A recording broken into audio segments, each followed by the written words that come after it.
শুভ শীতকাল সকলকে। তো শীত তো পড়েই গেল, শীতের শুরুতেই আমাদের মোমো পিকনিক শুরু আজকে থেকে। তো আমার দিদি ভাই আজকে মোমো বানিয়েছে, তো আমরা সকল মিলে ওখানেই মোমো পিকনিকের জন্য গিয়েছিলাম। ইয়ারলি পিকনিকের প্রথম পিকনিক মোমো দিয়ে শুরু করেছি। তার জন্য আমার বোন এসেছে। মোমোগুলো দেখতে তো সেই হয়েছে, প্রসাদ পেতে কেমন হবে জানি না, দেখা যায়। আটার মোমো, একদম পুরো পিওর গমের আটার মোমো। গমের আটার মোমোর ব্যাপার বেশি দাম এমনি আটার মোমো থেকে। মোমো আমরা বসিয়ে দেবো, যারা যারা প্রসাদ পেতে চান পরের বছর চলে আসবেন আমাদের মোমো পার্টিতে। তো মোমো তো খেতে খুবই ভালো হয়েছিল, আনলিমিটেড মোমো আজকে। তো আমরা আগে প্রসাদ পেতে বসে পড়েছিলাম, যেহেতু আবার বাড়ি ফিরে আসতে হবে, তো অনেকটা রাত্রি হয়ে গেছিলো।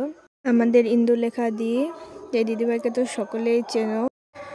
তো আমাদের এখন প্রসাদ পাওয়া কমপ্লিট, এখন বাড়ি যাওয়ার পালা। তো দেখা হচ্ছে নেক্সট ভিডিওতে, বাই বাই।